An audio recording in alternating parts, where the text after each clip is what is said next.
Assalamualaikum warahmatullahi wabarakatuh. Perkenalkan, saya Valerina Cindy Claudia Panyo, mahasiswa semester 3 dari Prodi Pendidikan Biologi kelas A. Pada video kali ini, saya akan menjelaskan tentang populasi dan komunitas dari mata kuliah ekologi yang diampu oleh Ibu Dr. Marini Susanti Amidun, SSI MSI. Baiklah, pertama kita masuk pada bagian pengertian populasi. Populasi adalah sekelompok makhluk hidup dengan spesies yang sama yang hidup pada suatu wilayah yang sama dalam kurun waktu yang sama pula. Kalau kita membahas populasi, ada beberapa karakteristik khas yang tidak dimiliki oleh individu, yakni kepadatan populasi, perubahan kepadatan, natalitas, dan mortalitas. Berikut ada gambar populasi dari burung flamingo. Selanjutnya, dinamika populasi. Dinamika populasi merupakan perubahan ukuran populasi yang terjadi sepanjang waktu. Dinamika populasi membahas cara populasi atau spesies tertentu berkembang dan menyusut serta sebab-sebab peningkatan dan penurunan jumlah populasi tersebut. Selanjutnya ada pola penyebaran populasi. Pola penyebaran populasi merupakan pergerakan individu ke dalam atau keluar dari populasi. Penyebaran populasi berperan penting dalam penyebaran secara geografi dari tumbuhan, hewan, atau manusia ke suatu daerah di mana mereka belum menempatinya. Penyebaran populasi di dalam suatu ekosistem dapat terjadi melalui 3 pola, yaitu emigrasi, di mana pergerakan individu keluar daerah populasinya ke tempat lainnya dan tinggal secara permanen. Yang kedua itu imigrasi, yaitu pergerakan individu dari suatu daerah populasinya dan tinggal secara permanen. Yang ketiga itu migrasi, yaitu pergerakan secara 2 arah suatu individu dari suatu daerah populasi ke daerah populasi lainnya secara periodik. Keragaman tak terbatas dari pola penyebaran yang terjadi dalam alam secara kasar dapat dibedakan menjadi 3 kategori, yaitu penyebaran teratur atau seragam, di mana individu-individu terdapat pada tempat tertentu dalam komunitas. Penyebaran ini terjadi bila ada persaingan yang keras sehingga timbul kompetisi yang mendorong pembagian ruang hidup yang sama. Yang kedua itu secara acak atau random, di mana individu-individu menyebar dalam beberapa tempat dan mengelompok dalam tempat lainnya. Penyebaran ini jarang terjadi karena lingkungannya itu harus homogen.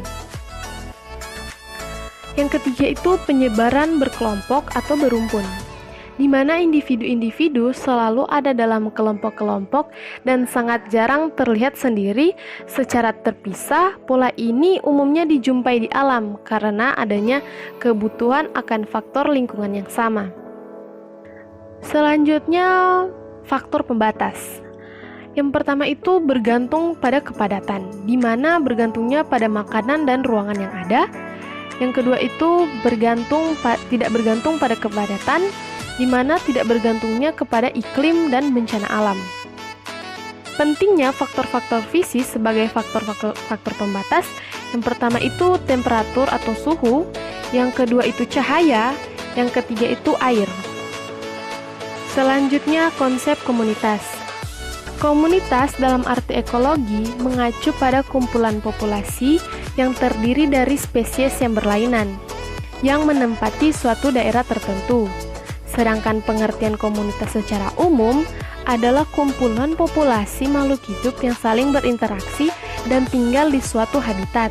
Berikut ini adalah contoh komunitas pada hewan. Beberapa jenis interaksi yang terdapat pada komunitas. Yang pertama itu kompetisi antara spesies.